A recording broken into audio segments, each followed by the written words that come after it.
కర్ణాటకం ఢిల్లీలో హీటు పుట్టిస్తోంది. ముఖ్యమంత్రి మార్పు ఊహాగానాల నేపథ్యంలో కాంగ్రెస్ హైకమాండ్ వరుస భేటీలు హాట్ టాపిక్ గా మారాయి. CM Siddaramaiah, deputy CM DK శివకుమార్తో వేర్వేరుగా సమావేశమయ్యారు అగ్రనేత రాహుల్ గాంధీ. 5 ఏళ్ల పాటు తననే ముఖ్యమంత్రిగా కొనసాగించాలని సిద్దరామయ్య అధిష్టానాన్ని కోరగా ఇచ్చిన మాట నిలబెట్టుకోవాలని డీకే శివకుమార్ రాహుల్కు స్పష్టం చేసినట్టు సమాచారం. అయితే సీఎం మార్పు ఖాయమని ఢిల్లీ కాంగ్రెస్ వర్గాలు చెబుతున్నాయి. డీకే శివకుమార్ను ముఖ్యమంత్రిని చేయాలని ప్రియాంక గాంధీ బలంగా వాదిస్తున్నట్టు జాతీయ మీడియాలో కథనాలు వస్తున్నాయి.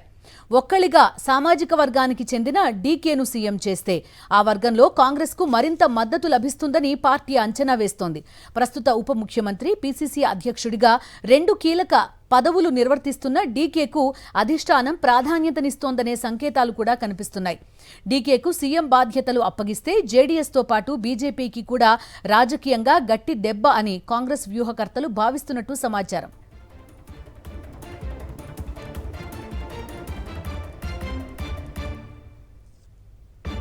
కర్ణాటక సీఎం మార్పు తప్పదు అనే దిశగా ఢిల్లీ నుంచి సంకేతాలు వస్తున్న పరిస్థితి. మా కరెస్పాండెంట్ వెంకటేష్ జాయిన్ అవుతున్నారు. పూర్తి డీటెయిల్స్ అడుగుదాం. వెంకటేష్, ఈసారి మార్పు తప్పదు అని భావించొచ్చా? సిద్దరామయ్య ఇందుకు అంగీకరించే అవకాశం ఉందా ఈసారైనా?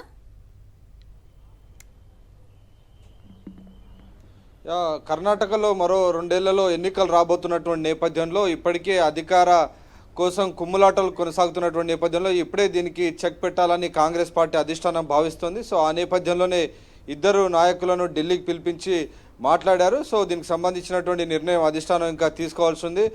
ఇద్దరితో విడివిడిగా మాట్లాడారు, అలాగే కలిసి కూర్చోబెట్టి కూడా అధిష్టానం పెద్దలు మాట్లాడారు. సో ఈ సందర్భంగా 2 నాయకులు కూడా తమకు సంబంధించినటువంటి బలాలన్నీ కూడా వివరించేటువంటి ప్రయత్నం చేశారు. మరో 2 ఏళ్ల పాటు తనకు అవకాశం ఇవ్వాలని సిద్దరామయ్య కోరినట్టు తెలిసింది. అయితే గతంలో తనకు ఇచ్చినటువంటి పవర్ షేరింగ్ ఒప్పందం మేరకు తనకు ముఖ్యమంత్రి పదవి ఇవ్వాలని డీకే శివకుమార్ పట్టుబడుతున్నటువంటి పరిస్థితి. సో ఈ నేపథ్యంలో వీరి వాదనలు విన్నటువంటి కాంగ్రెస్ అధిష్టానం ఇతర మార్గాల నుంచి కూడా సమాచారం తెప్పించుకుంది. అక్కడ కాంగ్రెస్ పార్టీ ప్రభుత్వ పనితీరు, ప్రజల్లో ఎలాంటి పలుకుబడి ఉంది, దీనికి సంబంధించినటువంటి అన్ని విషయాలు కూడా, ప్రభుత్వ వ్యతిరేకత అన్ని అంశాలను కూడా పరిగణలోకి తీసుకున్న తర్వాత నిర్ణయం తీసుకునేటువంటి అవకాశం మనకు కనబడుతుంది. సో ఇప్పటికే సిద్దరామయ్యకు దాదాపు 77 సంవత్సరాల వయసు ఉంది. సో ఎన్నికల నాటికల్లా ఆయన 79-80 సంవత్సరాలకు వస్తారు. కాబట్టి ఆ టైంలో ఆయన ఫేస్ తోటి ఎన్నికలకు వెళ్ళేటువంటి పరిస్థితి ఉండదు. కాబట్టి ముందుగానే డీకే శివకుమార్ను సిద్ధం చేసి ఆయన నాయకత్వంలో ఎన్నికలకు వెళ్లే దిశగా ముందుకు వెళ్లాలని కాంగ్రెస్ పార్టీ అధిష్టానం భావిస్తోందని సమాచారం. అలాగే ఇటు ప్రియాంక గాంధీ కూడా డీకే శివకుమార్కు ముఖ్యమంత్రి పగ్గాలు అప్పగించాలని అధిష్టానం పెద్దల్ని కోరినట్టుగా తెలిసింది.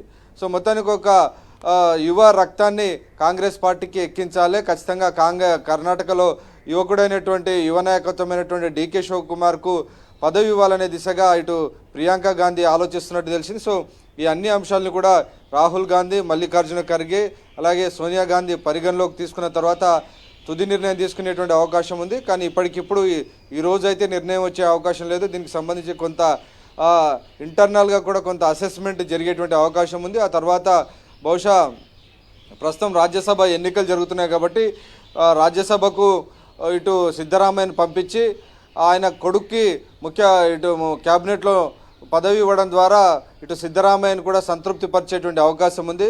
మనం చూసాం బీహార్లో ఏదైతే ఫార్ములా తీసుకుందో బీజేపీ, అదే తరహాలో నితీష్ కుమార్ను రాజ్యసభకు తీసుకొచ్చి ఆయన కొడుక్కి క్యాబినెట్లో పదవి ఇచ్చారు. సో అదే ఫార్ములా ప్రకారం ఇటు సిద్దరామయ్యకు రాజ్యసభకు పంపించి ఆయన తనయుడిని క్యాబినెట్లోకి తీసుకోవడం ద్వారా ఆయనను సంతృప్తి పరచాలనేటువంటి ఒక ప్రయత్నం కూడా కాంగ్రెస్ పార్టీ చేస్తున్నట్టు తెలిసింది. సో ఈ రకంగా రకరకాల ఫార్ములాస్ అన్ని కూడా ఎక్స్ప్లోర్ చేస్తున్నారు.